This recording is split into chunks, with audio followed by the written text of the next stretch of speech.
ఎంత సీరియస్ తెలుసా? ఈరోజు చాలామంది చాలా సులభంగా దైవజనులకు అబద్ధాలు చెప్పడం నేర్చుకున్నారు.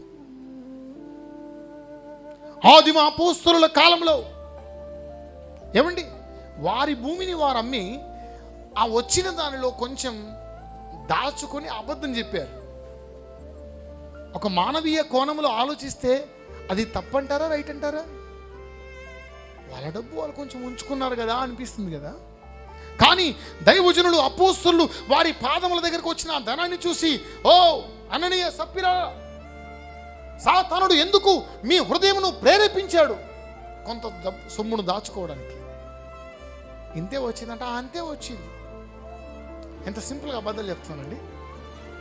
నేనంటాను, ఒక విశ్వాసి కాపరిని మోసం చేయవచ్చు, కానీ తాను కలిగి ఉన్న దేవుణ్ణి మోసం చేయగలడా? ఒక విశ్వాసి కాపరికి అబద్ధం చెప్పి నమ్మించవచ్చు, కానీ దేవుని నమ్మించగలడా?